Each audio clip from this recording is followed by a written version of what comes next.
Las noticias, protagonistas y tendencias del momento con César Miguel Rondón en Conexión.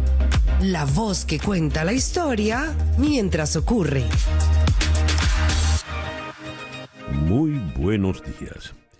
Son en este momento las 9 en punto de la mañana de este jueves 15 de agosto del año 2024. Y en este momento a las 9 en punto de la mañana usted está sintonizando en Conexión por Éxito 107.1 FM, la emisora del sur de Miami, Territorio Éxitos. Usted también nos puede escuchar en su teléfono celular si descarga la aplicación Actualidad Media Group. Esa aplicación usted la puede descargar de manera gratuita en su celular. Y si usted entra en www.exito107.com, además de escucharnos, nos puede ver. Es aquí donde recibo el saludo de Carlos Arteaga, también extensivo a la señora Alicia, Guillermo Useche en Puerto Ordaz, Henry Moreno en Atlanta. Hoy está cumpliendo 70 años de vida, economista de la UCB. Estás cumpliendo, Henry, 70 años. No 70 años de economista, o sí. Porque si es así, caramba, he de llamarte entonces Don Henry. Pero si no, bueno, somos coetáneos y feliz cumpleaños, pues. Luis Rojas nos saluda desde Cabimas, en la costa oriental del lago. Carlos Villarruel, en Lima. Arnel Guillén. Carlos Cuevas en Westchester. Douglas Isturiz en El Salvador. Xavier Miguel nos saluda desde Barcelona. Hugo Boscán en Játiva, en España. Ayarit González en Buenos Aires. Rómulo Ramón Rodríguez en Santiago de Chile. Doña María Alicia Sifonte, siempre tan consecuente, desde Caracas. María Fernanda Mazzarelli nos manda un beso desde Buenos Aires. Llega lejos ese beso. Magali Ramírez en Caracas. Juan Bautista González también en Caracas. Augusto Villasmil nos saluda desde Hamburgo. Dan Bento en Winter Garden, Florida. Alida Medina en Portugal. Gerardo Serrao en Doral. Gustavo Arias en las frías tierras argentinas. Nerina Zavala en Caracas. Aeda Bon en Kissimmee. Manuel Díaz Campos en Bloomington, Indiana. Magali Hernández en Dublín. Moreila Sojo. Elías Acevedo en Ciudad Bolívar. José de Villa en Maracaibo, igual que María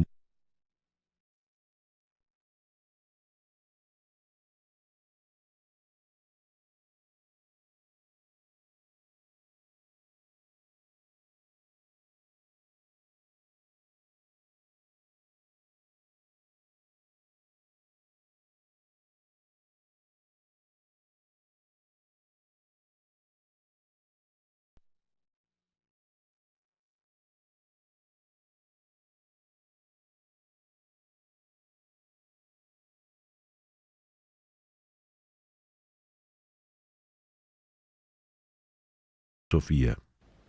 Muy buenos días y feliz jueves para todos. Jesús Carreño en la edición de montaje, Carlos Prato en los controles. Buenos días, Carlos. Muy buenos días. Y ante el micrófono, quien tiene el gusto de hablarles, César Miguel Rondón. Hoy es el día de la Asunción de la Virgen. Esto vale para la Iglesia Católica y también para la Iglesia Ortodoxa. La Virgen María, la Madre de Jesucristo, cumplido el curso de su vida terrenal, fue llevada en cuerpo y alma al cielo.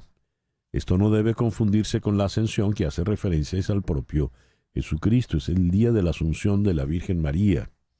Hay una en Turquía, después que se sube, donde se supone que quedaba el templo de Zeus, entre las 7 maravillas antiguas. Al llegar a lo alto de la colina, se supone que está la casita donde murió la Virgen María.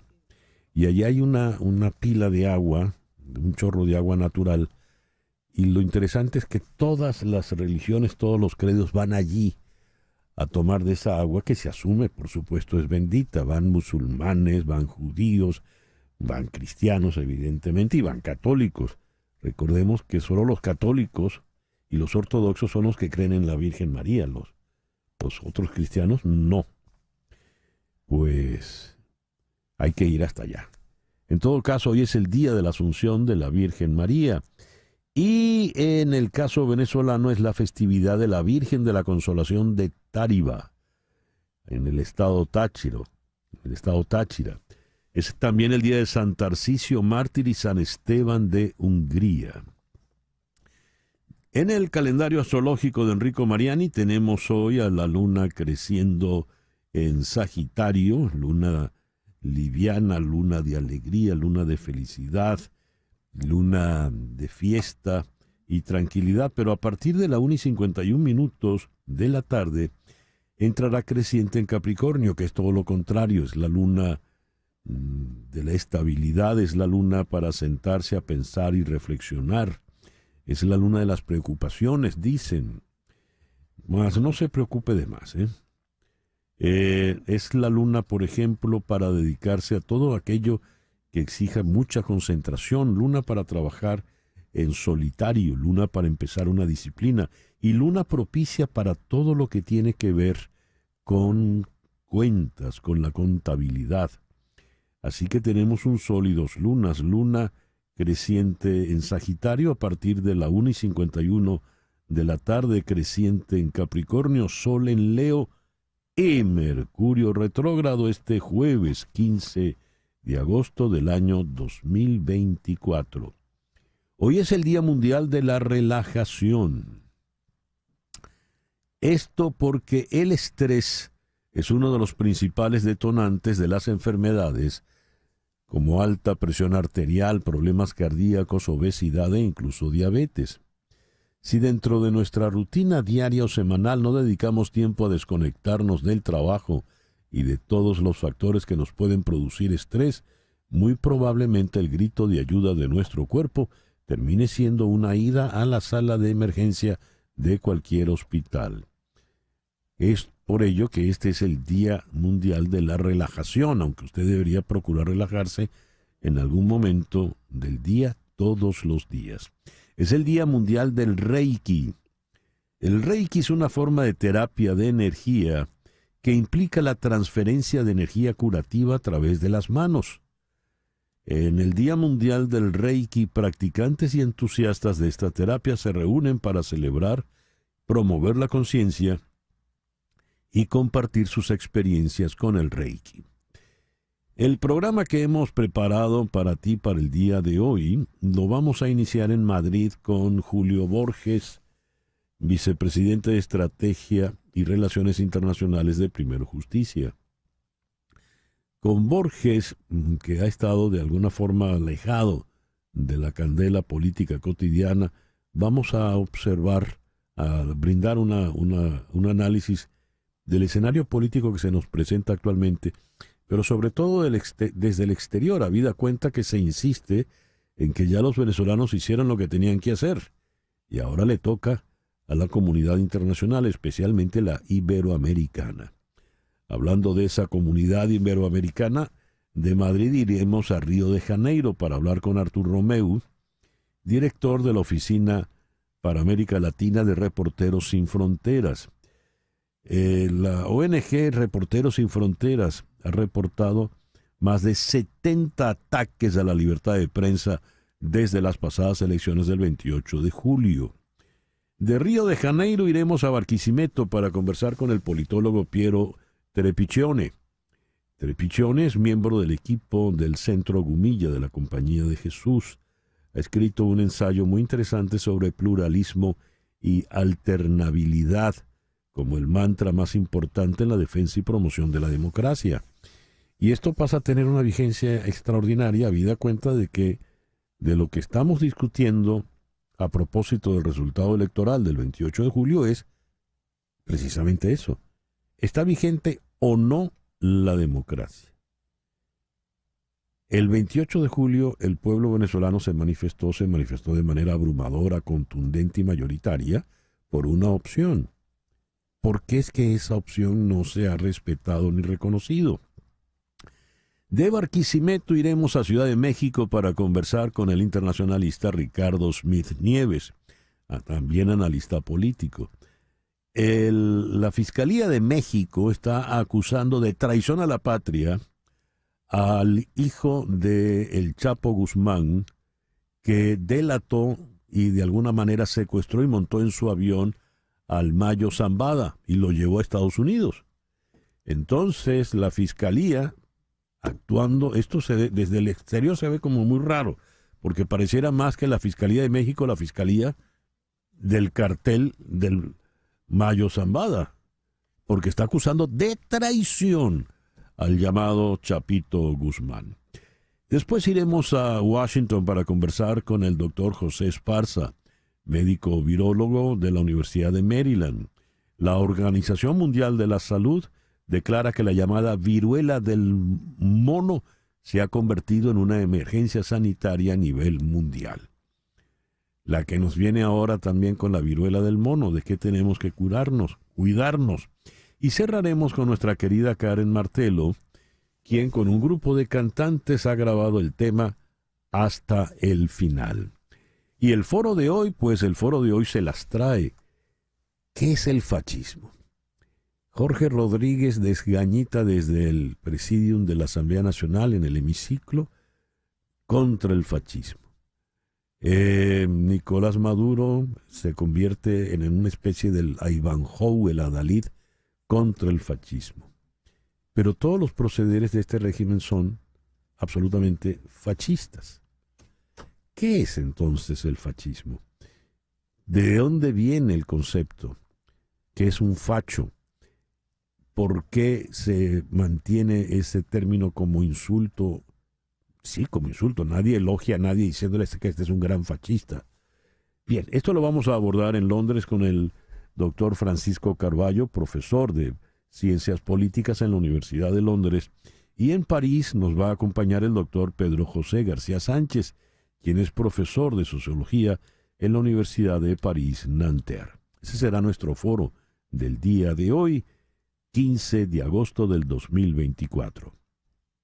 Y el 15 de agosto del 1096 se dio inicio formal a la primera cruzada anunciada por el Papa Urbano II para rescatar de los moros la ciudad de Jerusalén. El 15 de agosto de 1483, el Papa Sixto IV consagra la Capilla Sixtina. La Capilla Sixtina se le llama Sixtina porque la inaugura el Papa Sixto. Y allí se celebra la primera misa en honor a la Asunción de María, que es la fecha de hoy, la fecha religiosa de hoy. Eso sí, en 1483 Miguel Ángel todavía no había entrado a pintar el techo. El 15 de agosto de 1496, al sur de la isla La Española, se funda la ciudad de Santo Domingo. 15 de agosto de 1498, Cristóbal Colón llega a la isla de Margarita. 15 de agosto de 1519, el conquistador Pedro Arias Dávila funda la ciudad de Panamá. El 15 de agosto de 1534, Sebastián de Belalcázar funda la ciudad de Santiago de Quito, hoy Santiago de Guayaquil. El 15 de agosto de 1537, Juan de Salazar funda Asunción del Paraguay. El 15 de agosto de 1769, nace en Córcega Napoleón Bonaparte. Córcega empezaba a ser en ese momento una propiedad, una isla francesa. Por eso es que el apellido es italiano, Bonaparte. Y el nombre. Napoleón Bonaparte terminó siendo el emperador de Francia, el gran conquistador de Europa, y falleció a los 51 años luego de 6 años de prisión y exilio en la isla de Santa Elena, en las costas del África Occidental. El 15 de agosto de 1805 dicen que en el Monte Sacro de Roma, Simón Bolívar juró ante Simón Rodríguez la libertad de Venezuela y de toda América Latina. Dicen. El 15 de agosto de 1888 nació Thomas Edward Lawrence, quien pasaría a la historia como el teniente Lawrence de Arabia, el famoso personaje que fue fundamental en la unificación árabe y del cual David Lean hizo una película histórica. Falleció en el año 35 a los 47 años. El 15 de agosto de 1914 se inaugura oficialmente el canal de Panamá. El vapor estadounidense de pasajeros y carga Ancón atraviesa el canal. 15 de agosto de 1945 se divide la península de Corea. La mitad del norte, a partir del paralelo 38 queda a cargo de la Unión Soviética, la parte del sur queda a cargo de Estados Unidos, y hasta el sol de hoy tenemos el gran enfrentamiento entre las dos Coreas. El 15 de agosto del año 47, India logra su independencia del Imperio Británico. Jawaharlal Nehru se juramenta y ocupa el cargo de primer ministro de la India. El 15 de agosto de 1950, el Papa Pío XII proclama el dogma de la Asunción de la Virgen. Hoy está cumpliendo 61 años Alejandro González Iñárritu, el cineasta mexicano. Está cumpliendo 52 Ben Affleck. Está cumpliendo 34 Jennifer Lawrence, la gran actriz. Y el 15 de agosto del año 2012, Félix Hernández, lanzando para los Marineros de Seattle contra las Rayas de Tampa, logró el primer juego perfecto de un venezolano en Grandes Ligas y apenas el juego en ese momento número 23, el juego perfecto número 23. El 15 de agosto de 1925 en el Canadá nació el gran Oscar Peterson. Y hoy está se nos fue el año pasado, a los 72 años, Bobby Caldwell. El editorial con César Miguel Rondón. Enrique Márquez ha cobrado una voz importante dentro del liderazgo opositor.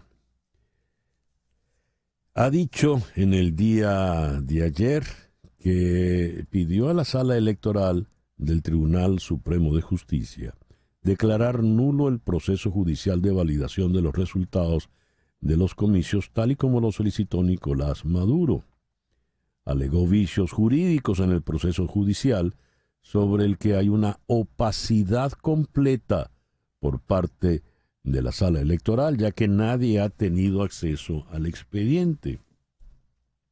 Dijo Márquez, aún después de todas las actuaciones que se han llevado a cabo, no nos han dado copia del recurso introducido, y que no conozcamos el detalle de lo solicitado por el presidente de la República en su recurso es inadmisible. ¿Por qué hay misterio en todo, hasta en el recurso que pretende Nicolás Maduro? ¿Cuál es el secreto?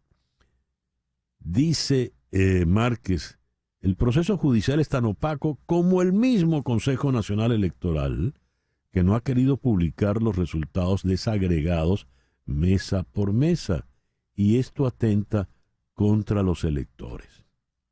Por lo tanto, se le solicita a la Sala Electoral que le ordene el conteo voto a fin de salir de dudas.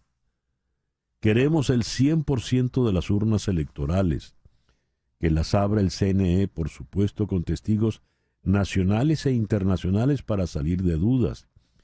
Y lanzó entonces una pregunta con piquete. ¿O es que las cajas también fueron hackeadas?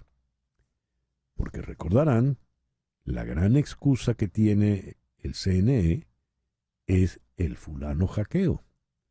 Y ya se ha demostrado suficientemente, al menos en este programa, en estas 2 semanas hemos entrevistado a un buen número de expertos venezolanos y extranjeros sobre el eventual hackeo, y todos nos han dicho eso es imposible, no ocurrió tal hackeo. Pues bien, ya que tal hackeo no ocurrió, ¿dónde están las cajas? Y es donde Márquez con razón se pregunta, ¿o también fueron hackeadas? Y es tan grande la lenidad, el mal manejo, el mal proceder y, para decirlo con sus letras, la piratería del Consejo Nacional Electoral, que Enrique Márquez ha pedido investigación penal contra sus integrantes, contra sus rectores. Y es cierto, todos ellos, el presidente del CNE y los rectores, deben explicaciones al país. Tienen una responsabilidad severa en esto. Y como dijo Enrique Márquez, penal incluso.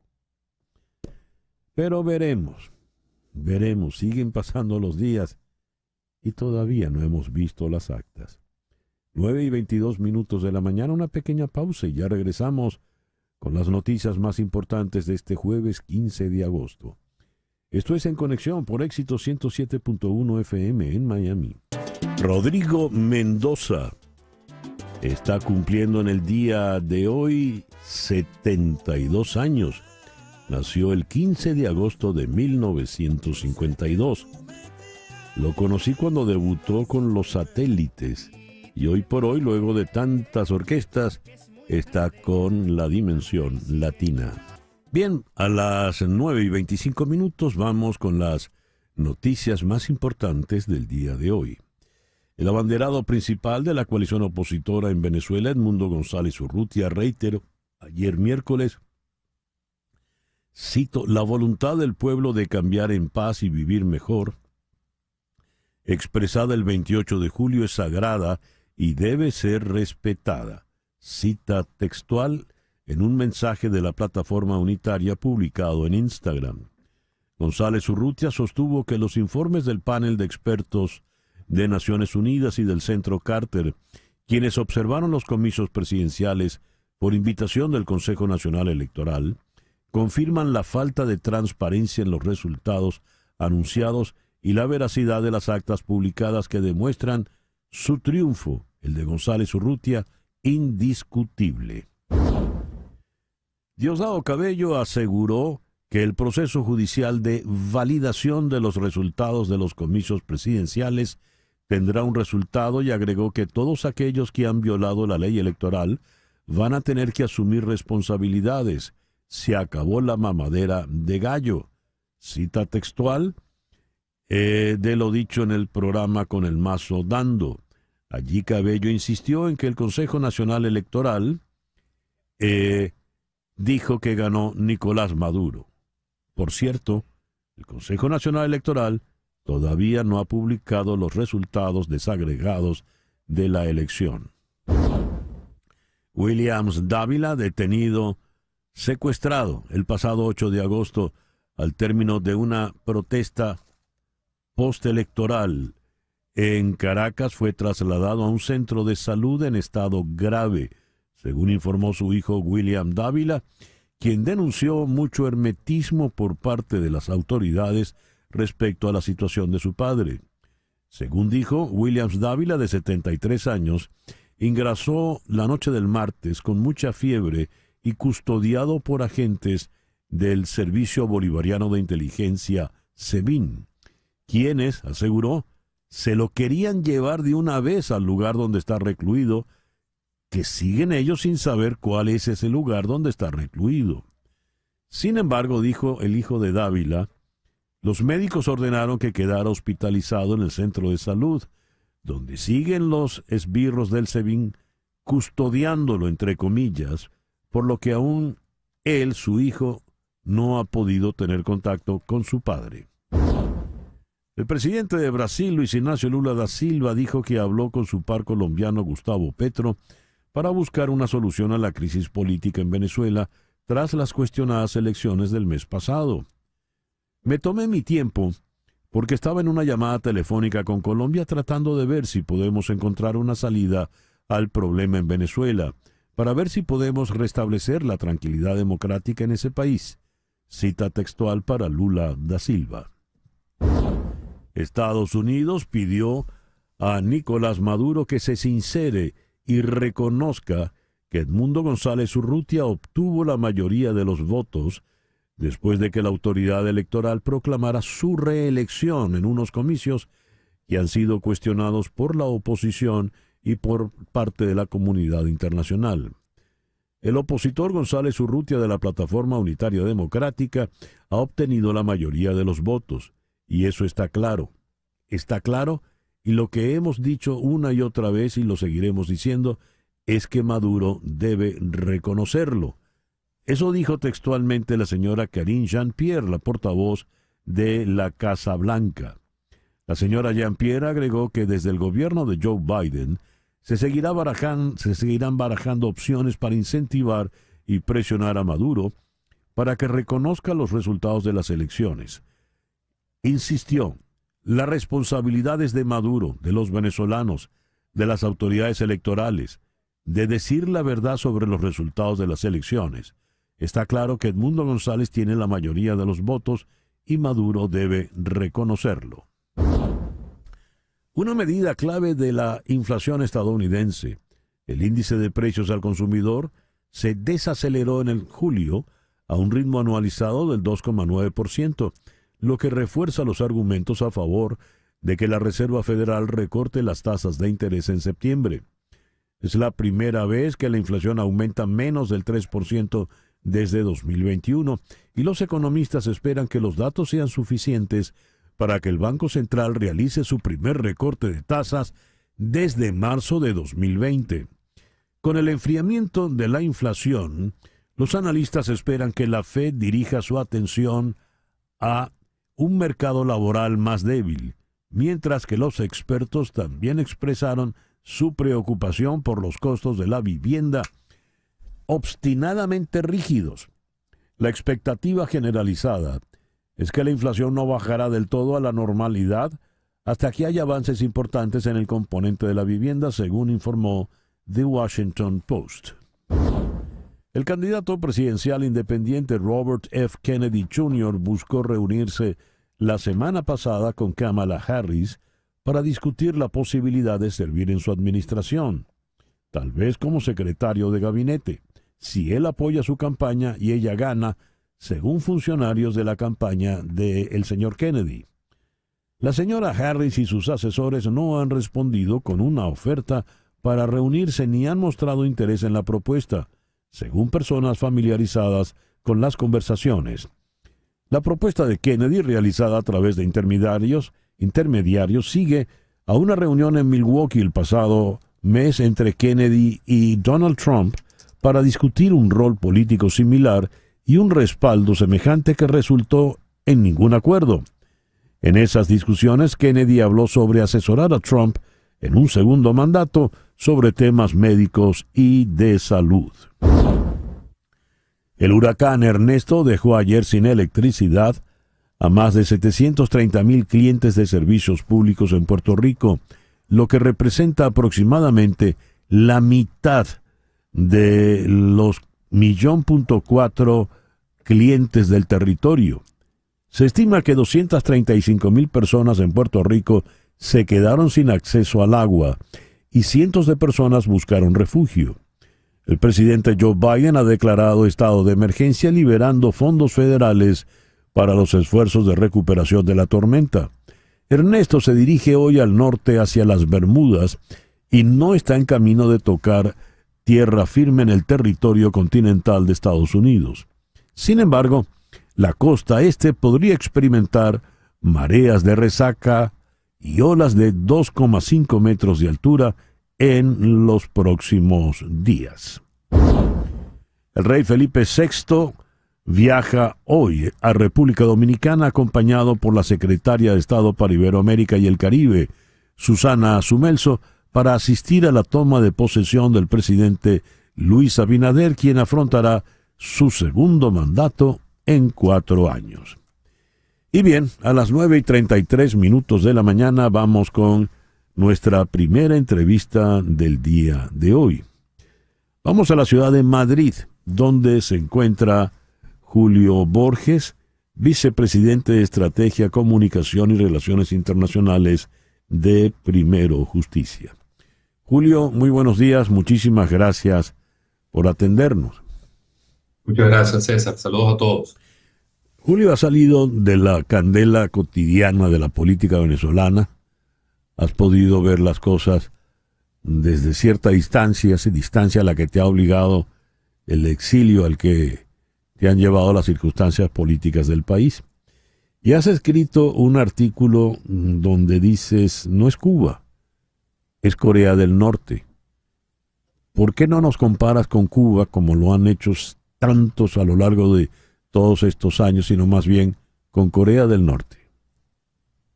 Bueno, lo que quiero con ese artículo que he publicado en varias partes del mundo, César, es prender con mucho más fuerza las alarmas de lo que está sucediendo en Venezuela.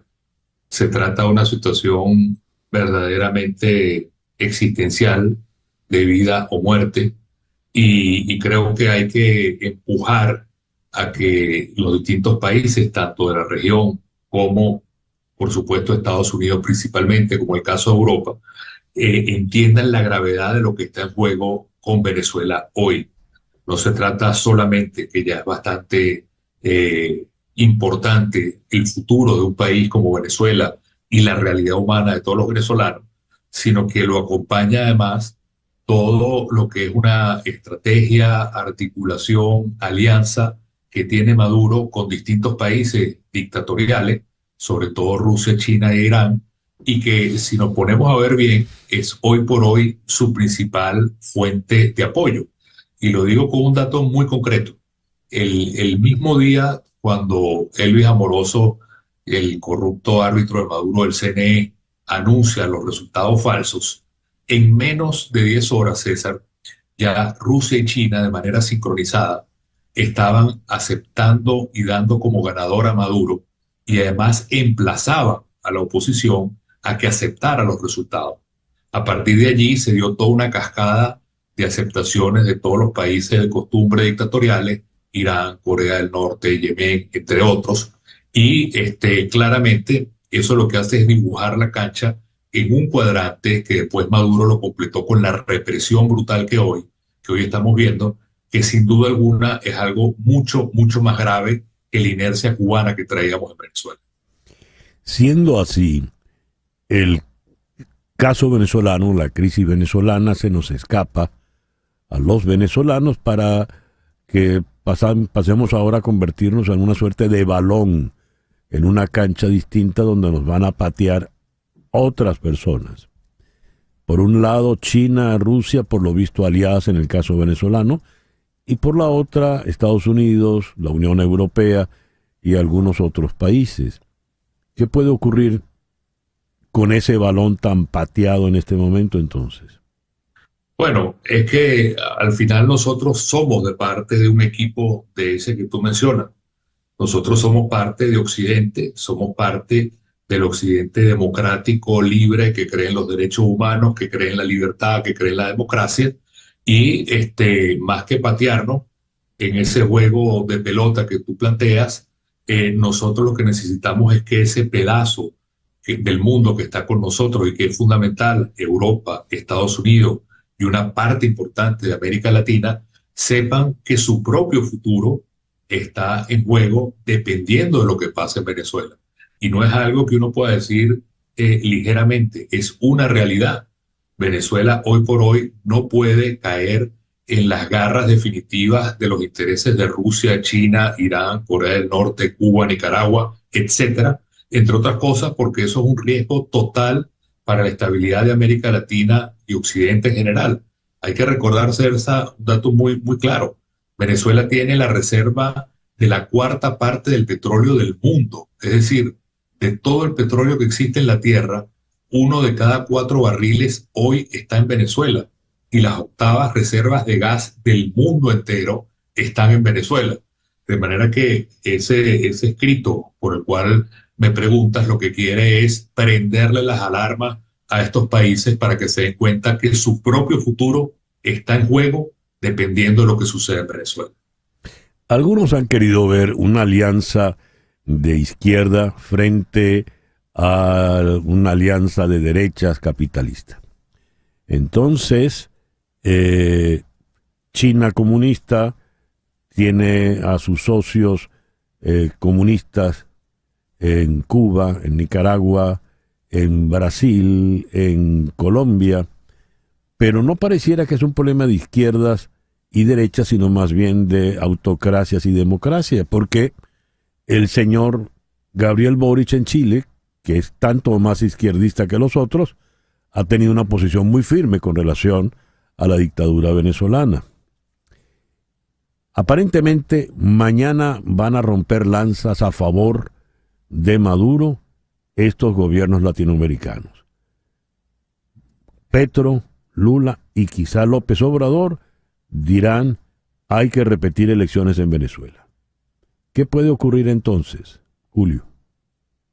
Bueno, yo lo primero que quiero dejar muy claro es que estoy totalmente de acuerdo con lo que tú dices. Las coordenadas son mucho más allá de derecha e izquierda, y por eso tú ves, por ejemplo, un personaje como Putin, que químicamente es de derecha, su doctrina es de derecha, nacionalista de derecha, pero es el gran articulador de todo esto.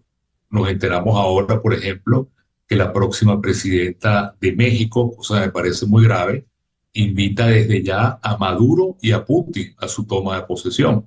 Entonces vemos como la derecha y la izquierda se mezclan.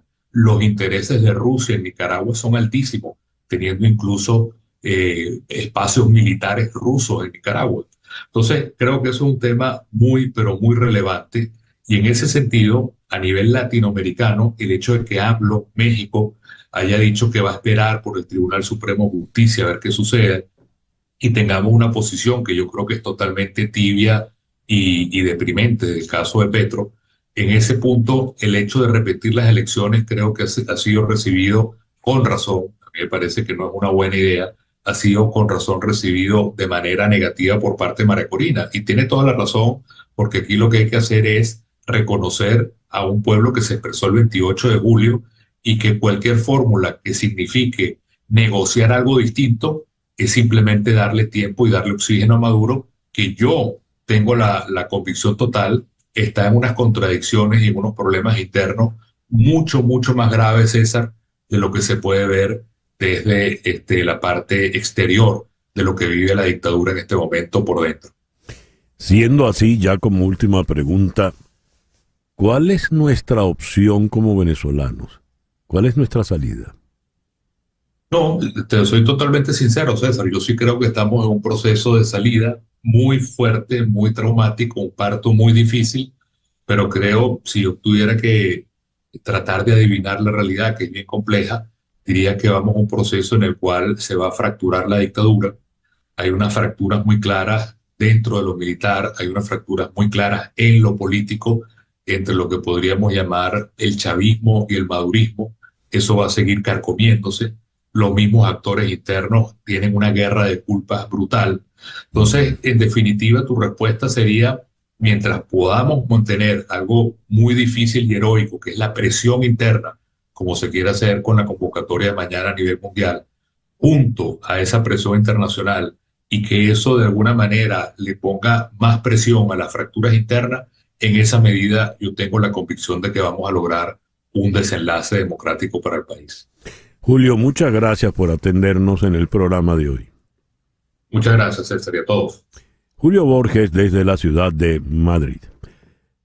El reloj indica 9:42 de la mañana. Una pequeña pausa y ya regresamos en conexión por Éxito 107.1 FM en Miami. El Rondón.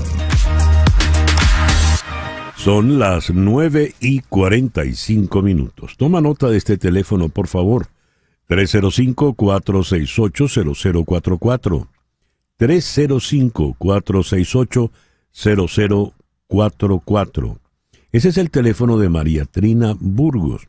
María Trina Burgos es abogada de inmigración venezolana. Ella es egresada de la Universidad Católica Andrés Bello en Caracas, pero tiene más de 25 años de experiencia trabajando en temas migratorios en los Estados Unidos. Y está licenciada para trabajar temas migratorios en los 50 estados de la Unión y también en Puerto Rico. De forma que estás en Nuevo México, en Houston, en Katy, en Nueva Jersey, en Nueva York, en Nueva Orleans, ella puede atender tu caso. 305-468-0044. 305-468-0044. Los teléfonos de María Trina Burgos, tu abogada venezolana de inmigración. En la red X, @abogada Burgos, y en el Instagram, María Trina Burgos. 305-468-0044 de María Trina Burgos. It's now or never. Ahora o nunca. Y si usted la escucha bien, entenderá que usted también puede cantar con esa melodía O Sole Mío, la clásica canción napolitana. Y es que ese tema de Elvis Presley pues se basó precisamente en O Sole Mío. Lo interesante es que It's Now or Never, el 15 de agosto de 1960, coronó 5 semanas consecutivas en el primer lugar en el Hot 100 de los Estados Unidos. Según Reporteros Sin Fronteras, al menos se han dado 70 ataques a la libertad de prensa cometidos por el gobierno de Nicolás Maduro desde las elecciones del 28 de julio, además de la prohibición de la red social X y de la aplicación de mensajería Signal. Vamos hasta Río de Janeiro, donde está Artur Romeu. Artur es el director de la Oficina Regional para la América Latina de Reporteros Sin Fronteras. Artur, muy buenos días, muchísimas gracias por atendernos. Muy buenos días, César, un gusto estar acá con ustedes. Muchas gracias. Artur, ¿qué información manejan ustedes? ¿Qué contabilidad han sacado de las limitaciones y represiones al ejercicio del periodismo en Venezuela desde el 28 de julio a la fecha de hoy? La situación, desafortunadamente, César, es trágica. Creo que no hay otra palabra. Estamos documentando agresiones, casos de restricción al ejercicio del periodismo que se han incrementado nuevamente desde las elecciones del 28 de agosto. En 2 semanas registramos al menos 70 casos y, claro, es importante decir que son al menos 70 casos porque sabemos que probablemente son más.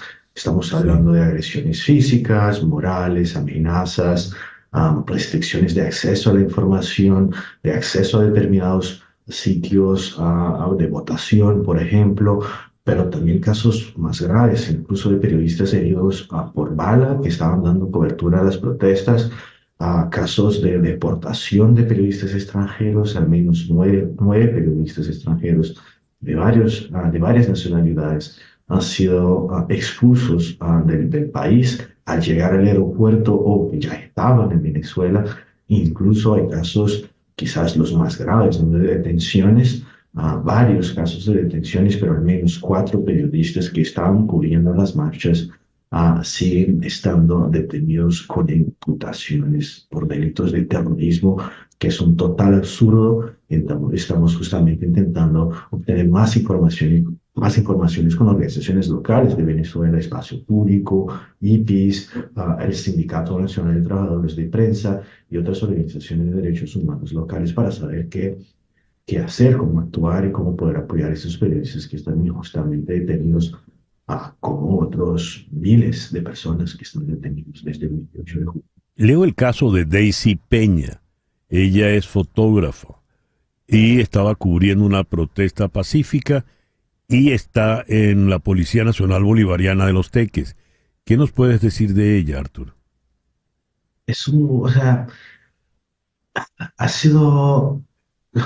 Tuve la oportunidad de ver su hija en Instagram hace un par de días, que dio un testimonio sobre la situación de su madre, que ha sido trasladada a la cárcel de mujeres a 3 horas de distancia de su domicilio, que tiene hijas menores. O sea, lo que me parece importante en el caso de Daisy es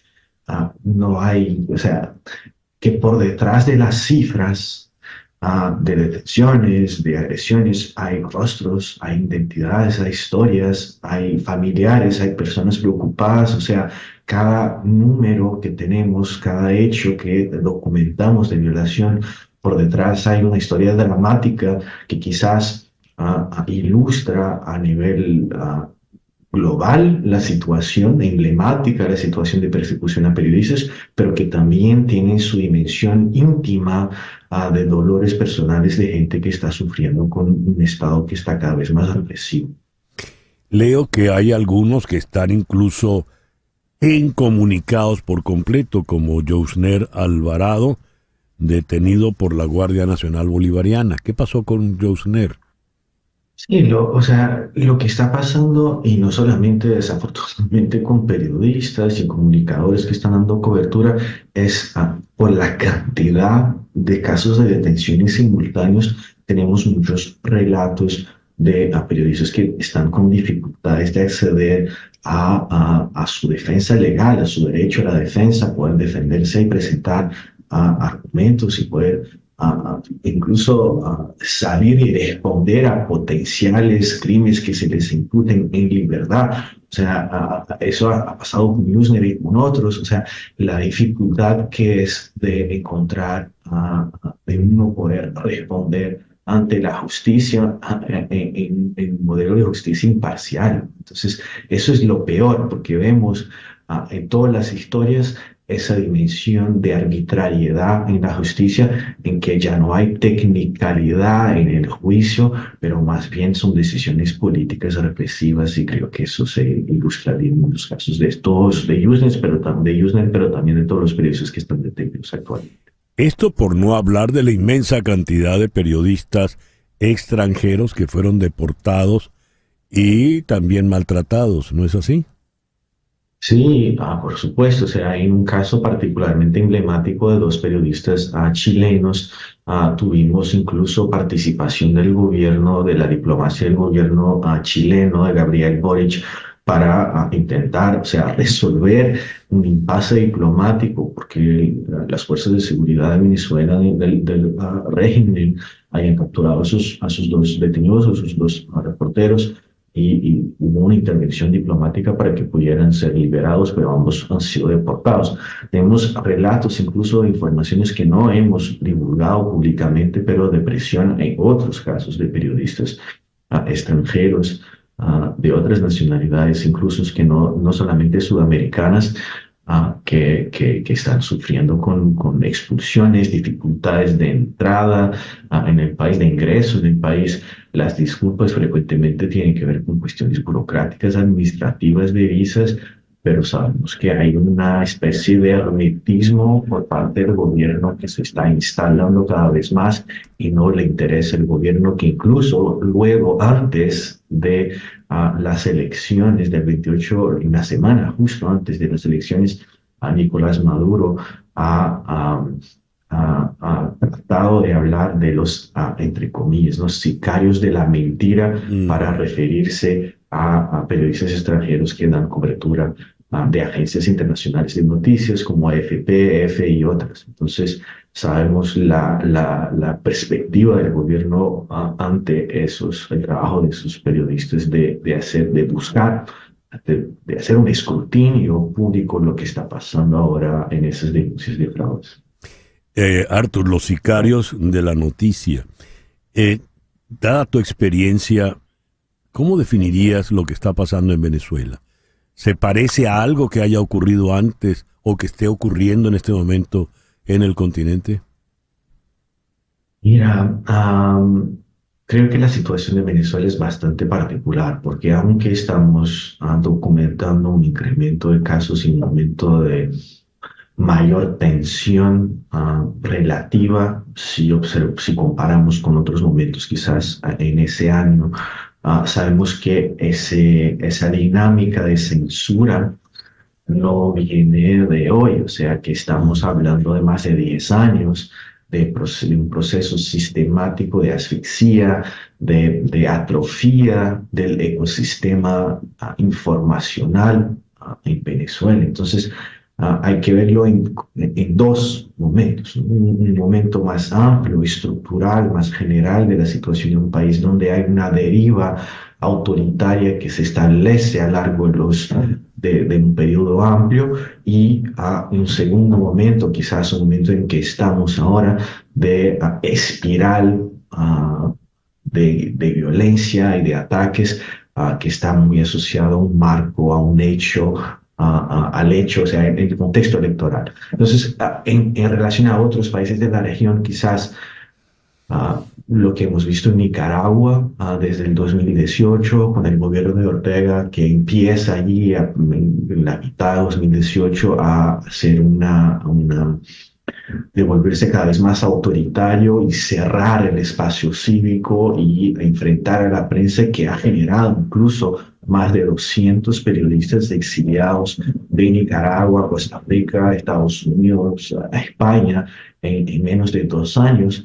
Y actualmente creo, o sea, es posible decir que hay una total erradicación del periodismo independiente en Nicaragua, y por supuesto la dirección en que vamos con Venezuela ahora con esos nuevos hechos nos preocupa en ese sentido también. Artur, muchas gracias por atendernos en la mañana de hoy. Muchas gracias a ustedes por dar visibilidad a ese tema tan importante. Artur Romeo es el director de la Oficina Regional para América Latina de Reporteros Sin Fronteras. Nos habló desde Río de Janeiro. Vamos ahora a la ciudad de Barquisimeto, donde está el politólogo y miembro del equipo del Centro Gumilla de la Compañía de Jesús, Piero Trepiccione. Piero, muy buenos días, muchísimas gracias por atendernos. Muy buenos días, César Miguel. Un gran placer compartir contigo y tu audiencia. Pluralismo y alternabilidad. El mantra necesario para que la democracia esté en vigor hoy por hoy. Y de lo que se trata es eso. El día domingo 28 de julio los venezolanos votaron de manera abrumadora para cambiar el gobierno, para salir del señor Maduro y colocar en su lugar al señor González Urrutia. Ha ocurrido lo que ha ocurrido y ahora hay discusiones, negociaciones y demás, pero de bulto se está pasando lo que es fundamental, que hubo una decisión electoral democrática que se está ignorando.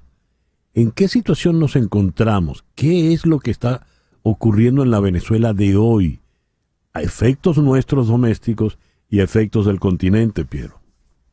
Sí, César Miguel, es muy importante la pregunta, porque efectivamente nosotros, el mundo, digamos, vivió una ola de democratización muy importante desde mediados de la década de los 70. Muchos países que vivían bajo regímenes dictatoriales, militaristas o excesivamente autoritarios, fueron dando paso, digamos, a gobiernos democráticos, a sistemas políticos más abiertos, más plurales, más alternativos, y esa narrativa se consolidó en muchas partes del mundo, tanto así que hoy por hoy, digamos, según Latinobarómetro, según Eurobarómetro y otros indicadores internacionales importantes, el concepto de democracia, César Miguel, está arraigado en la cultura política, en la cultura política de las sociedades alrededor del mundo entero. Entonces,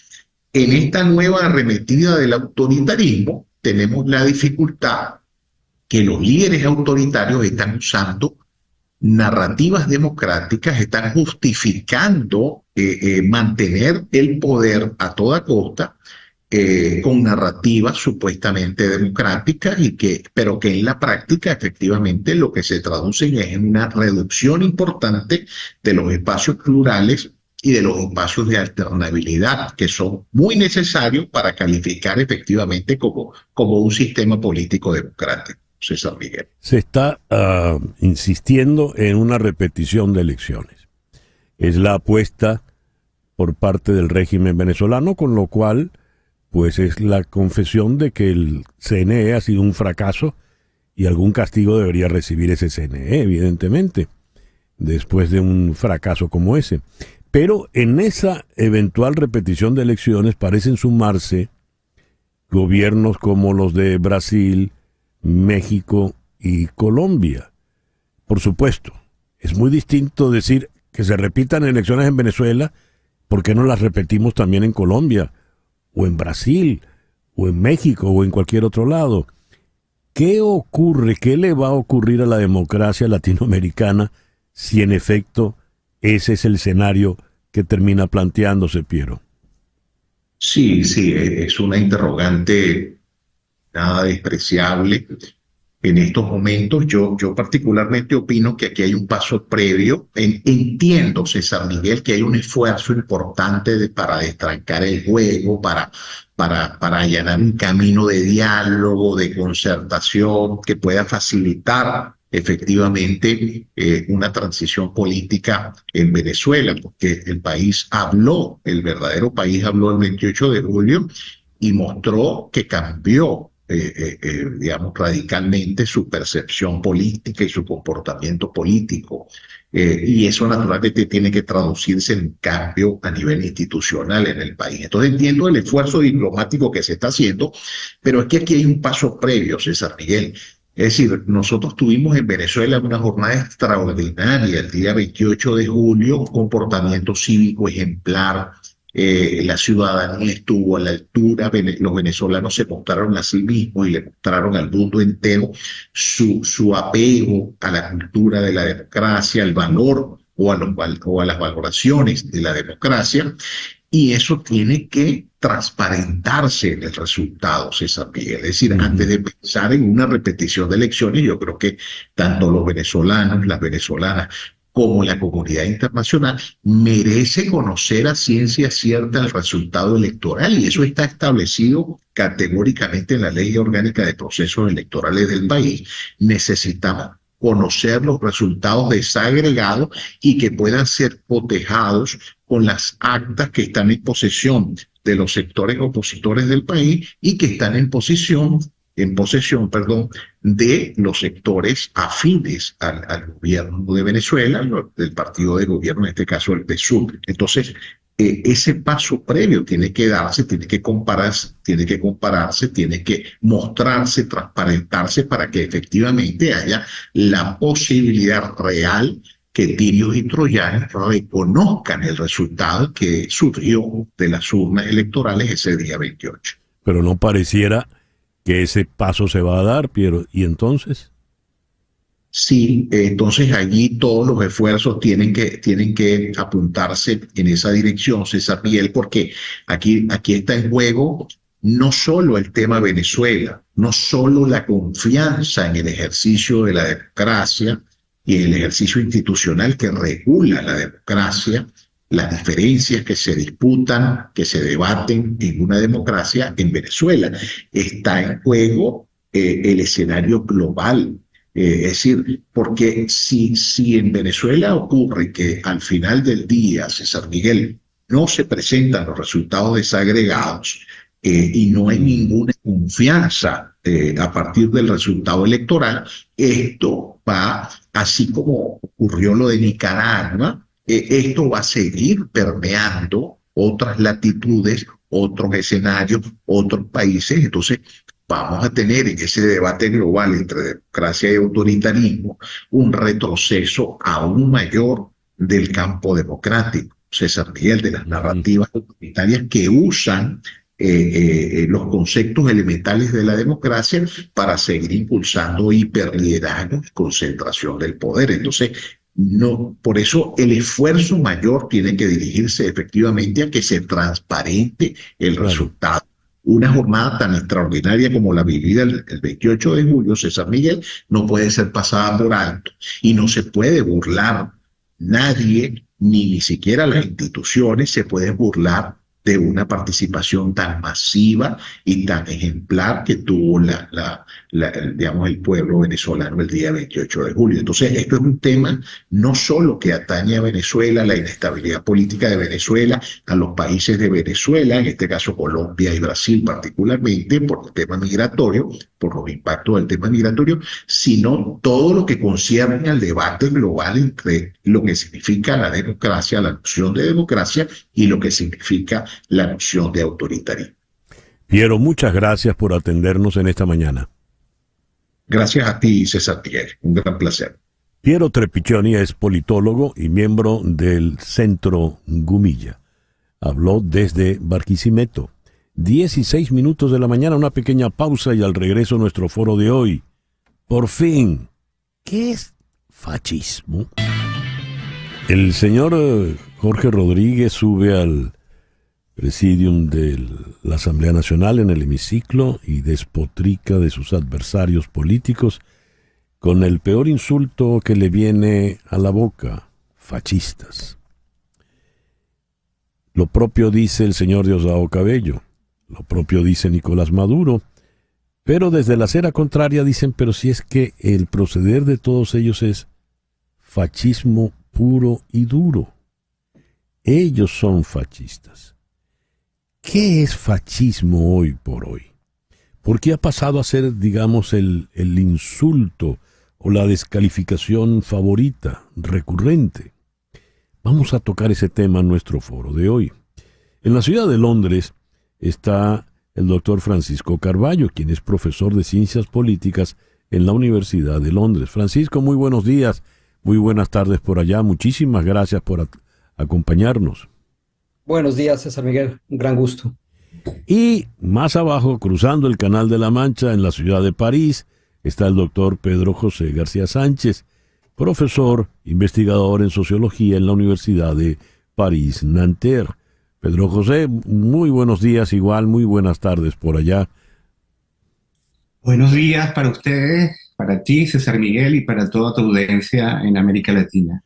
Muchísimas gracias por acompañarnos. Francisco, vamos a comenzar contigo. ¿Qué es fascismo? A ver, fascismo es uno de esos términos que son realmente difíciles de definir. Hay una cantidad impresionante de definiciones y todas acaban de ser insuficientes. Yo te diría que hoy día me animaría a decir que lo que distingue a el fascismo clásico es primero la política de la emoción, donde los sentimientos son mucho más importantes que la razón. Otra característica que yo pensaría que todo fascismo debería tener es la idea de tener un enemigo muy localizado. No importa quién es el enemigo, lo importante es tener el enemigo, definir un nosotros frente al enemigo. La otra cuestión que es muy importante es el líder carismático, el líder absoluto, un líder que confía en su instinto y se pasa de largo el raciocinio, que no cree que haya más razón que la suya. En general, el fascismo ha sido una cuestión hipermasculina. Hoy quizás estamos viendo en Europa un cambio en ese sentido, pero había algo muy hipermasculino sobre el fascismo. Así que yo me quedaría... Bueno, y la otra cosa, por supuesto, es una enorme desconfianza de dos grandes instituciones de la modernidad. Por un lado, de la democracia liberal, y por el otro, de la salida posible de la democracia liberal, que era el socialismo. El fascismo es una salida de la democracia liberal por otro camino. Muy bien. ¿Por qué ha pasado a ser, como dije en la breve introducción, el insulto, el denuesto recurrente? ¿Por qué lo peor que puedo decir de alguien, políticamente hablando, es que es fascista? Le pregunto al doctor Pedro José García Sánchez. César Miguel, mira, quizás para responderte, lo que me gustaría es recordar lo que fue pronunciado por el gran semiólogo Umberto Eco en una conferencia que hizo en Colombia en el 2009 y que llamó fascismo eterno. ¿Okay? Fascismo eterno. Él dio 14 características de ese fascismo eterno. Primero, bueno, ya lo nombró el compañero, culto de la tradición. Segundo, rechazo de la modernidad. Tercero, es el culto de la acción por la acción, en el cual la cultura siempre va a ser sospechada de que tiene actitudes críticas. Cuarto, ninguna forma de sincretismo puede aceptar crítica. 5, el desacuerdo es siempre una señal de diversidad. Y quien dice diversidad para el fascismo eterno, ¿ok?, exacerba el miedo natural que se puede tener hacia lo diferente. Sexto, el fascismo eterno proviene de la frustración individual y social. Séptimo, el fascismo eterno, su único privilegio es el más común de todos: haber nacido en un mismo país, ¿ok? La cuestión de la nacionalidad, la obsesión del complot, que va a ser posiblemente internacional, siempre tiene que ver con ese nacionalismo. Octavo, los adeptos deben sentirse humillados por la riqueza ostensiva y por la fuerza del enemigo, porque tiene que haber un enemigo. Noveno, no hay una lucha por la vida, sino una vida por la lucha, lo cual va a llevar ¿a qué? A una especie de guerra permanente en la que tiene que haber un enemigo permanente. Décimo, predicar un elitismo popular, ¿ok?, que en las ciencias politológicas contemporáneas llaman populismo, pero que yo prefiero llamar pop política, desde que ese autor argentino, Ernesto Laclau, le hizo tanto un servicio a los populismos escribiendo aquella razón populista que utilizan hoy día populistas de izquierda y de derecha, populismo ambidestro, como lo llamo. Décimo, transferir la voluntad del poder por cuestiones sexuales, el compañero lo dijo, en general ha estado identificado a figuras masculinas, pero vemos como hoy en Francia, Marine Le Pen, ¿okay?, que es la hija del patriarca Le Pen, encarna justamente ese cambio, esa feminización del fascismo. 13, se basa en un populismo que va a ser cualitativo. La gente va a encontrar lo necesario en ese tipo de populismo. Y último, siempre un fascismo va a inventar una neolengua, lo cual nos lleva a ese otro gran autor, César Miguel, fundamental hoy día, George Orwell, ¿ok? Y me permito, justamente, para terminar esta respuesta, citarte a otro autor que ha sido fundamental. Esos 3 autores son fundamentales para entender y analizar lo que ocurre hoy día, y es Hannah Arendt. Hannah Arendt nos dijo: mentir constantemente no tiene como objetivo hacer que la gente crea una mentira, sino simplemente garantizar que ya nadie crea en nada. Wow. Entonces, respondiendo a tu pregunta, eso es lo grave de utilizar el término fascismo de la manera completamente prostituida como la vemos hoy día. Menudo decálogo nos has dado, Pedro José. En fin, y el remate con la siempre inefable Hannah Arendt pues fue crucial. Francisco, en tu descripción ibas hablando y me venían personajes a la mente, pero personajes muy diversos. Por ejemplo, podrías darnos unos 10 personajes fascistas de hoy en América Latina, en Europa, en Asia? A ver, es una pregunta muy, muy interesante y muy complicada de responder. Porque uno de los problemas que tenemos es que el fascismo, estoy de acuerdo con Eco en que hay una especie de fascismo eterno. Bien, pero también corremos el riesgo de usar el adjetivo fascista para descalificar o para tratar de describir realidades que requieren un nuevo lenguaje político. Ahora, voy a precisamente a lo que me preguntas. Supongo que en Europa podríamos hablar de Víctor Orbán. En buena medida, el régimen de Orbán se acerca a una definición, digamos, de Robert Paxton del fascismo. En Asia, yo creo que Modi en la India está muy cerca del fascismo. Volviendo a Europa, Putin está cerca del fascismo. En América, quizás el líder que más atributos fascistas se podrían encontrar es Donald Trump. Ahora, Trump trata siempre de usar incluso la palabra fascista para describir a los contrarios. En América Latina yo creo que es difícil hoy encontrar, quizás Katz en Chile coqueteaba con el fascismo, quizás Bolsonaro estuvo cerca del fascismo en términos discursivos, que no necesariamente no supo construir un poder fascista en la Argentina. Milei tiene otras características. Entonces, quizás esas son figuras que se acercan al fascismo y habría que hacer la distinción entre los fascistas que usan un lenguaje fascista, es decir, que su lenguaje se acerca al fascismo, y luego los gobernantes que empiezan a construir un Estado fascista.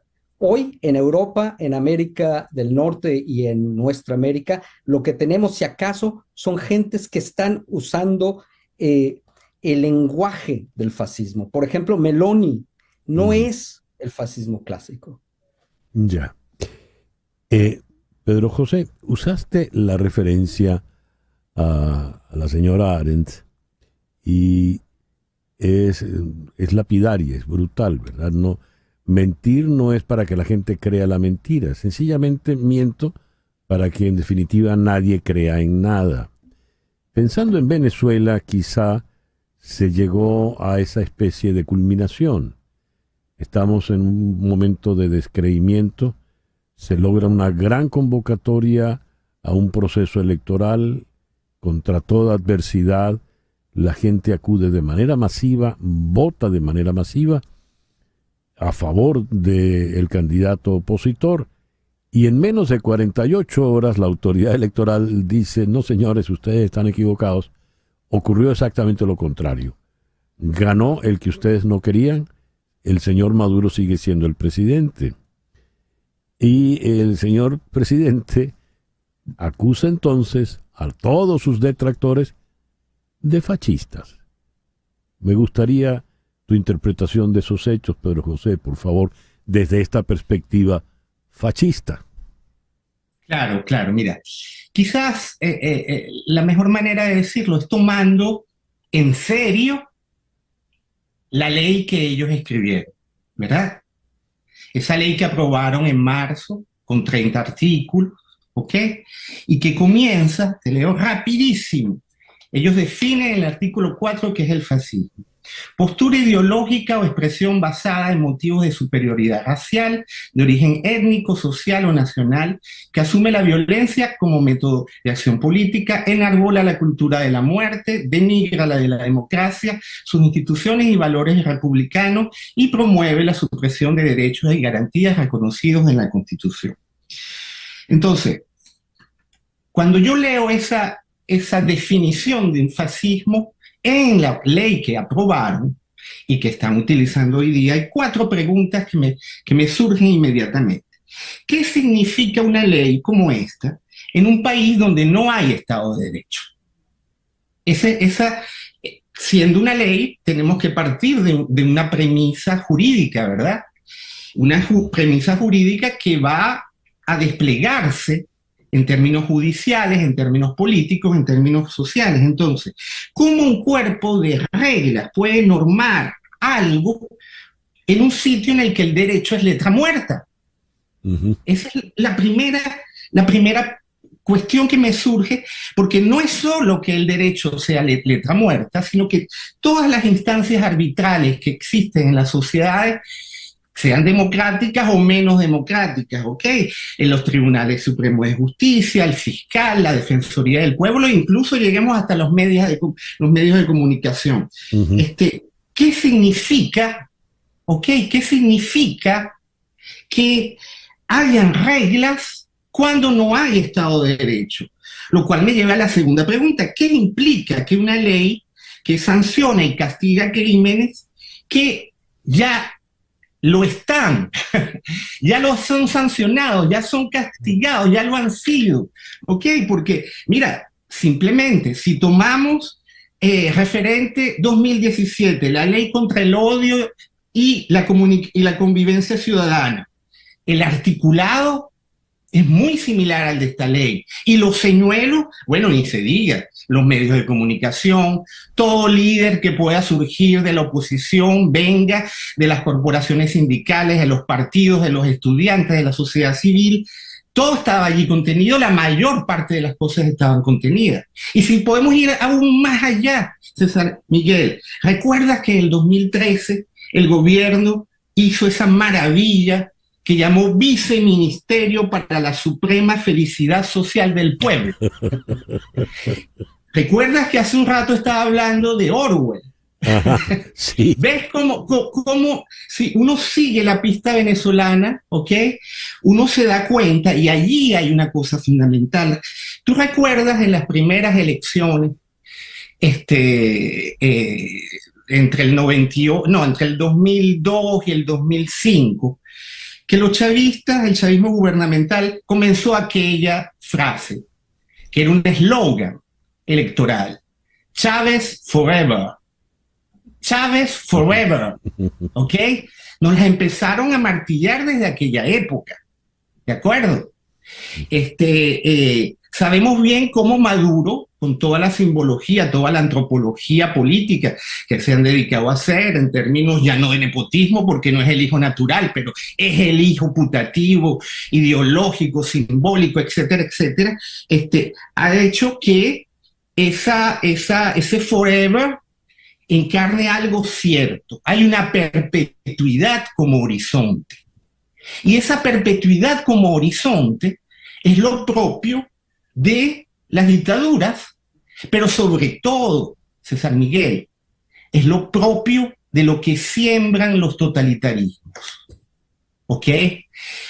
Nosotros, por ejemplo, junto con Elizabeth Burgos, que sacó un artículo fundamental a principios del chavismo que muy poca gente en Venezuela ha leído, que se llama Revolución Nacional, Etnicismo, Neofascismo, que no lo ha leído, ¿por qué? Porque lo sacó una revista cubana. Desde esa época, Elizabeth Burgos nos hacía ver cómo lo fundamental que ligaba el castrismo y al chavismo era la impunidad. Y si ligamos esa impunidad a esa perpetuidad como horizonte, ¿qué tenemos? Tenemos una especie de fórmulas mágicas, ¿ok? Que no necesitamos el estado mágico para realizarlas, sino justamente esa forma de totalitarismo por cuentagotas que se ha venido desarrollando desde hace 20 años y que hoy día, con esta ley, por ejemplo, se está volviendo un totalitarismo constitucional. Hemos tenido que batallar muchísimo con los politólogos que nos han puesto la cosa del autoritarismo. Mira, para cualquier venezolano de a pie que haya vivido lo que justamente, vuelvo a Hannah Arendt, define la esencia del totalitarismo, sabe de lo que estamos hablando. Perder la espontaneidad en el vivir. Todos aquellos que votamos el 28, y como tú dices, una semana después, las instituciones nos dicen, ese voto que ustedes realizaron, mira, muy bien, votaron, pero eso no ha servido de nada, porque están frente a la perpetuidad de nuestro poder. Y desde entonces, ¿qué ha hecho el régimen? Ha tenido una fuga hacia adelante en todos los registros propios de la violencia. Sí. Esa violencia que enunció en su definición del fascismo con el que encabezó su ley. Bueno, el tiempo lamentablemente se nos fue hoy, pero de una velocidad total. Incluiste un concepto importantísimo, impunidad, a la hora de hablar de fascismo. Brevemente, Francisco, te quiero dejar la palabra para concluir allá en Londres, pero pusiste en el mismo saco a Putin y a Trump, y el término impunidad pasa a cobrar aquí. Entonces esto no es un problema de izquierdas y derechas, lo del fascismo. Ya para concluir, Francisco. Yo creo que habría que repensar el término fascismo si lo vamos a usar. Y para hacerlo quizás tendríamos que quitar la parte ideológica y quedarnos con prácticas políticas muy concretas. Y en ese sentido, lo que estás diciendo es muy cierto. Una cosa que hoy sería el eje conductor de estos nuevos personajes que les llamamos fascistas, suele ser eso, la impunidad, ya sea que la tengan de facto o que la deseen, y que están haciendo todo lo posible por tener una impunidad absoluta. Entonces, sí creo que por ahí vendría una de las características de algo que tenemos que redefinir. Yo insisto, a mí el concepto de fascismo para pensar lo que está sucediendo hoy día me parece complicado por una razón, porque estamos metiendo en el mismo saco cosas que son de muy distinto calado. Ya. Muchísimas gracias al doctor Francisco Carballo, profesor de Ciencias Políticas en la Universidad de Londres. Gracias, Francisco. Un placer, muchas gracias. Y al doctor Pedro José García Sánchez, profesor investigador en Sociología en la Universidad de París-Nanterre, por supuesto en París. Pedro José, muchísimas gracias. Muchas gracias a ti, César Miguel, por esta oportunidad de conversar contigo y con toda tu gran audiencia en América Latina y en el mundo. Muchas gracias. Bien, el reloj indica 10:30 de la mañana, una pequeña pausa y ya regresamos en Conexión. Ayer leíamos una noticia que francamente nos sorprendió. La Fiscalía de México analiza acusar de traición a la patria, a los que entregaron al Mayo Zambada, a las autoridades de Estados Unidos. ¿Cómo es esto? La Fiscalía actúa como si fuese Fiscalía del cártel del Mayo Zambada. ¿Por qué traición a la patria? Vamos a Ciudad de México. Allí está el analista Ricardo Smith Nieves. Ricardo, muy buenos días. Muchísimas gracias por atendernos. ¿Qué tal? Buenos días, César Miguel. Gracias por la invitación y gracias por la atención. Sin duda, un acontecimiento pues importante para la opinión pública mexicana. A ver, el llamado Chapito va a entregarse. A la hora de entregarse no sabemos cómo fue el proceso, pero parece que le tiende una trampa al Mayo Zambada. No sé si de buenas o malas maneras, lo termina montando en el avión y el avión aterriza en territorio de Estados Unidos, con lo cual se entrega el Chapito y el Mayo Zambada va preso. ¿Por qué el Chapito es traidor a efectos mexicanos, a efectos de la Fiscalía Mexicana? Sí, primero recordar, César Miguel, que en un país como México, en el cual primero todo lo que tiene que ver con narcotráfico, pues también debe analizarse desde una lupa política, ¿no? Cada vez que un gobierno, ya sea mexicano o estadounidense, atrapa a un gran capo de la droga, pues hay implicaciones políticas y además también hay que intentar dilucidar cuál es el mensaje que se busca enviar. Por parte del gobierno de Estados Unidos, la interpretación que hemos tenido al interior de México es que se trató, pues, de un intento del gobierno federal, del gobierno de Joe Biden, pues por demostrar que hay una política efectiva para detener el flujo de fentanilo. El cártel de Sinaloa, encabezado por un lado por los Chapitos y por el otro por Ismael El Mayo Zambada, pues es una de las organizaciones criminales más importantes para el flujo de este narcótico.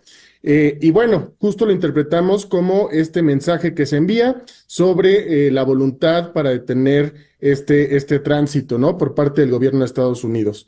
Por parte del gobierno mexicano, sin duda, uno de los primeros mensajes que se envió tras la captura, pues era el descontento por el hecho de que el gobierno mexicano estaba insatisfecho por la falta de información, por la falta de transparencia del gobierno estadounidense, sobre todo en un contexto en el cual pues veníamos de décadas en los que se intentaba que hubiera cooperación, que hubiera cierto diálogo entre las autoridades. Hay que decir que en este momento hay cierta desconfianza por parte del gobierno de Estados Unidos hacia el gobierno de México. Hay varios obstáculos para la cooperación, sobre todo después de que pues México protestara frente a la captura de un exsecretario de la Defensa Nacional, un exministro de Defensa mexicano, el general Cienfuegos, en los Estados Unidos, un suceso que sin duda marcó una menor cooperación entre ambos países. Y bueno, hay que leerlo en clave, este anuncio de la Fiscalía General de la República, ¿no? Sin duda, para México es mucho más grave el hecho de que los narcotraficantes hayan entregado al Mayo Zambada bajo el delito de traición a la patria, que básicamente es cuando un nacional mexicano captura en nuestro territorio a algún otro ciudadano y lo entrega a las autoridades de otro país. A ver si me ayudas a entender la clave, porque dice Ricardo, esto hay que entenderlo en clave. Bien, ayúdame con la clave porque soy extranjero. No. Visto desde el exterior, sí. La Fiscalía Mexicana está molesta.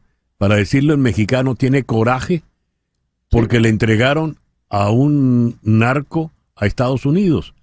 Es decir, y porque le hicieron, y también porque lo hicieron quedar como un gobierno ineficiente al cual, pues debido a las fallas, no vale la pena compartir la información. Al parecer, claro, la Fiscalía Mexicana y el gobierno mexicano se enteraron, si no es en el momento posterior a la captura.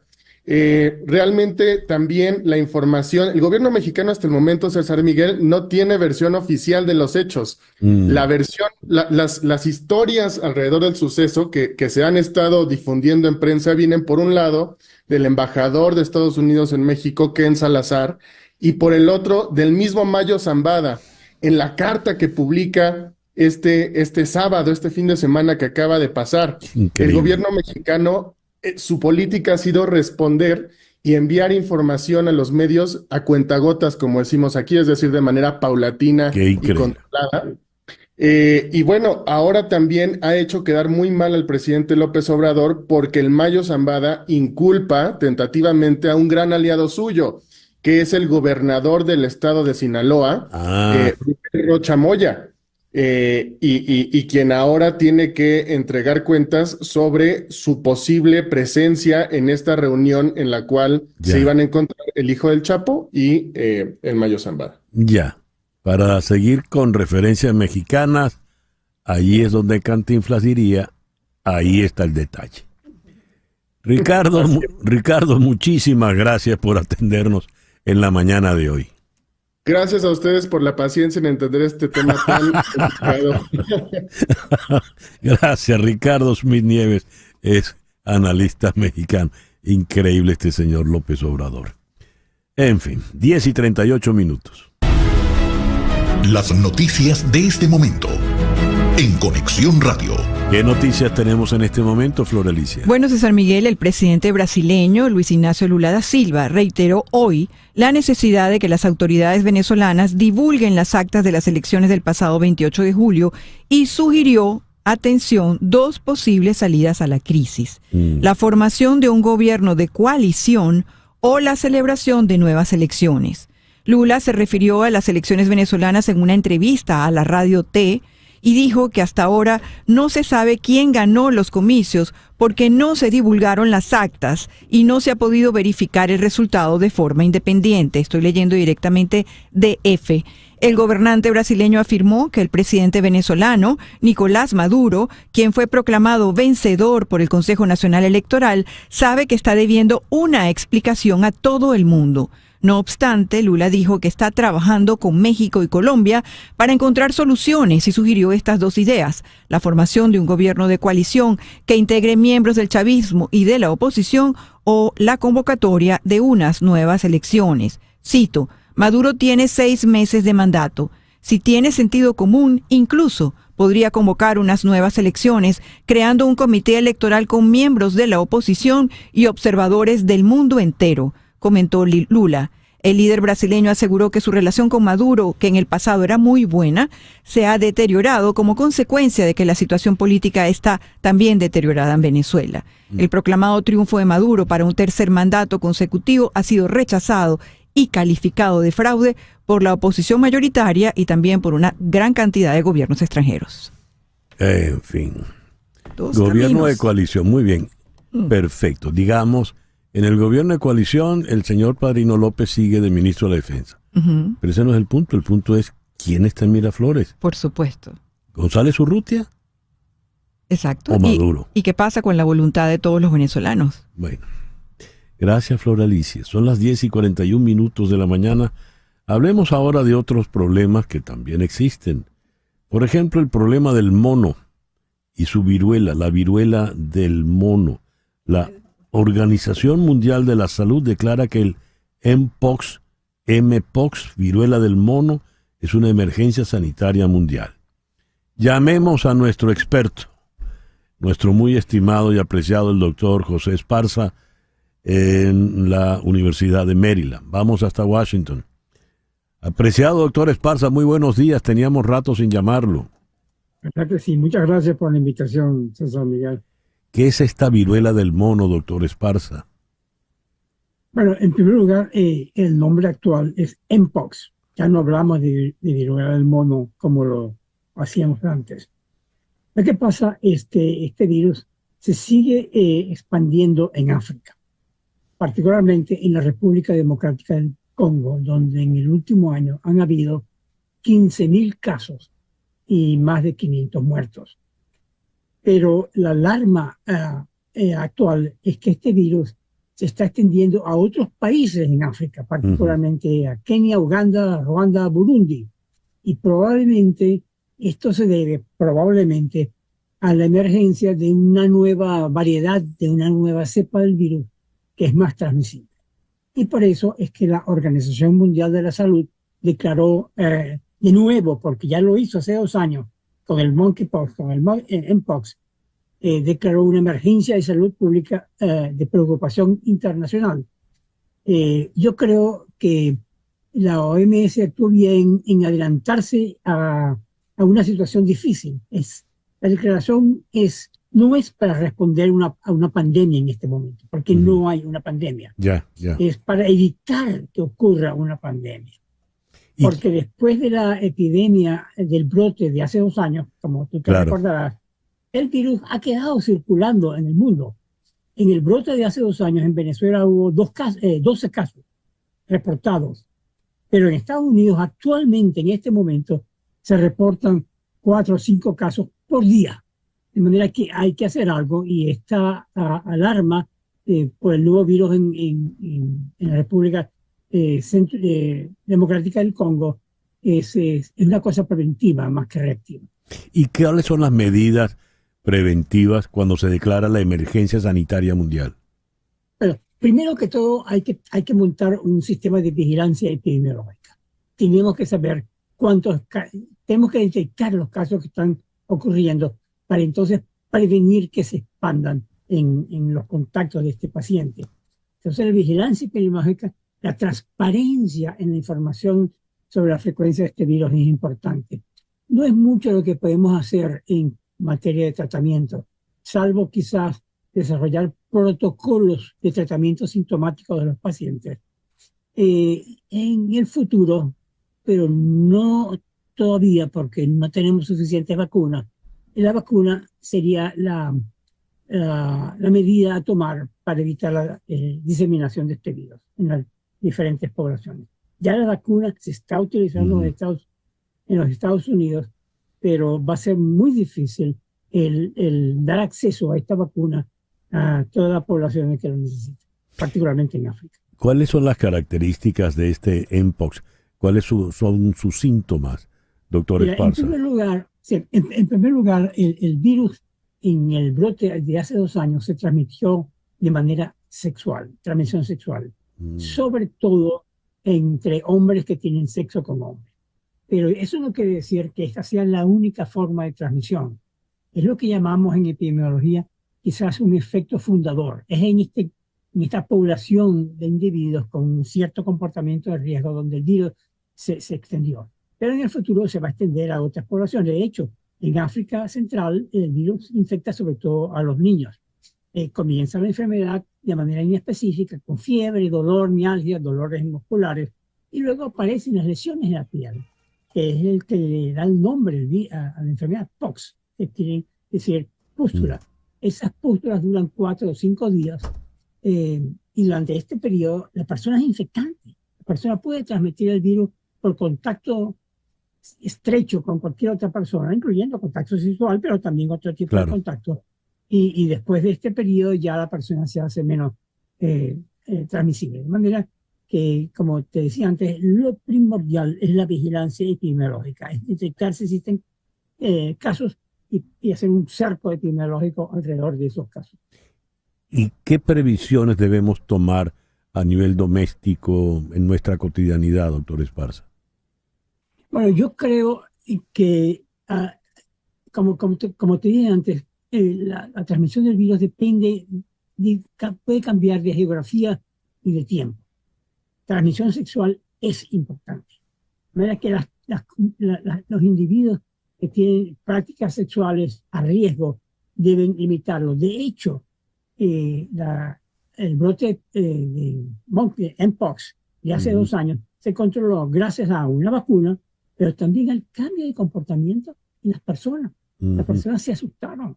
Los individuos que practicaban comportamiento de riesgo hicieron cambios en su comportamiento y eso contribuyó al decrecimiento de la transmisión hace 2 años. Y eso puede todavía ser un mensaje importante de salud pública a la población, mientras no tengamos una vacuna.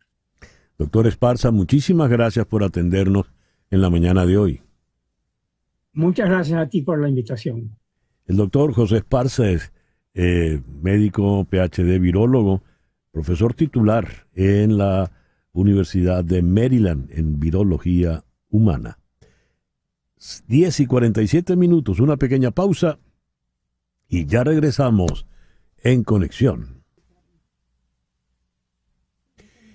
Son las 10:48. Esta noche a las 9, con Gladys Rodríguez por TVV Network, va a hablar de Maduro, la aprobación de leyes contra las ONGs, redes sociales en Venezuela. Va a hablar también de las alternativas que buscan los venezolanos a la censura informativa. Eso será esta noche a las 9 con Gladys Rodríguez por TVV Network. Y recuerda que de lunes a viernes en vivo a las 7 de la mañana, por la mañana con Carlos Acosta. Y también en vivo de lunes a viernes a las 8 de la noche, la última con Carla Angola por TVV Network. A ver, ese tema se llama Hasta el Final. Y lo ha producido y está entre las cantantes nuestra querida Karen Martelo. Karen, muy buenos días, ¿cómo estás? Buenos días, ilustre, ¿cómo está usted? Muy bien, qué alegría verte de nuevo, aunque sea a la distancia. También muy feliz. Karen, cuéntanos de este tema hasta el final.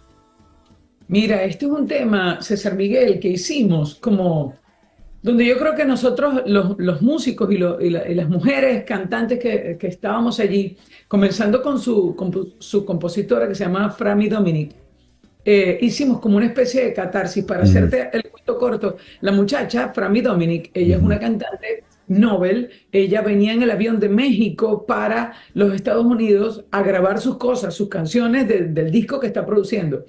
Y resulta que en el avión escribió esta canción porque evidentemente es venezolana y bueno, estaba con los sentimientos removidos igual que todos nosotros. Y cuando la escuchó el productor, que es mi director musical, dijo, ¿por qué no hacemos esto un poco más grande e invitamos a otras voces también femeninas que se unan a esto? Porque hay muchas de ellas que quieren expresar lo que están sintiendo. Y así como surgió.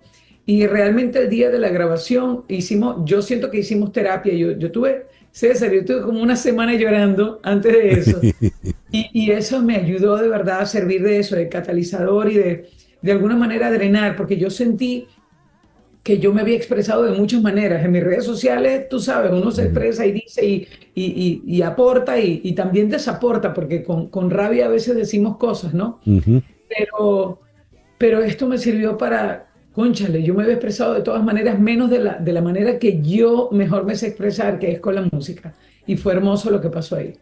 ¿Quiénes más están contigo y con Frami Dominic, Karen? Ahí está Reymar Perdomo, que la muchacha, sabes que ella hizo esa canción súper viral, Me Fui, y luego también hizo Mujer de Hierro para María Corina Machado y para todo el movimiento pues, de lo que es la plataforma unitaria. Y estuvo también Ina Peralta, excelente cantante, espectacular, una muchacha con una voz poderosísima, y Marta Paredes, que es percusionista, pero también es cantante, ella canta con Nacho y toca con Nacho y ha estado conmigo en muchos de mis shows. Y tenemos a Ina Peralta. Sí, señor, y una Peralta, ya la nombré. Ah, ya la nombraste, perdón.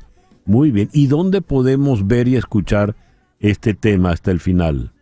Mira, esta canción se hizo para las redes sociales, pero ha tenido bastante repercusión. La pueden ver en cualquiera de las redes sociales de cualquiera de nosotras, pero ya está en las plataformas digitales. Está en Spotify, está en Apple Music, está en Deezer, está en varias plataformas. De hecho, si ustedes quieren subir algo de Venezuela y colocar la canción hasta el final de fondo, pueden hacerlo ingresando ahí mismo cuando estén editando el reel, pueden seleccionar la canción hasta el final. Busca mi nombre, Karen Martelo, hasta el final. Hasta el final con Karen Martelo, pues. Sí, señor. Así estaremos. Lástima que este sea el final por el día de hoy, Karen. Gracias, querido. Gracias, mi amor. Muchos besos. Muchos besos. Y besos a la bebé también. Y bendiciones. Sí, está muy linda. En 2 semanas ya cumple 8 meses. Tengo que llevártela, César. Uy, sí, hay que verla, hay que verla. Bueno, gracias, Karen, por atendernos. Besos a todos. Gracias. Y así nos vamos por el día de hoy. En Conexión fue una producción de Floralicia Anzola para Éxito 107.1 FM, con Laura Rodríguez en la producción general, Mariel Sofía Rodríguez en la producción informativa, Jesús Carreño en la edición y montaje, Carlos Prato en los controles, y ante el micrófono quien tuvo el gusto de hablarles, César Miguel Rondón.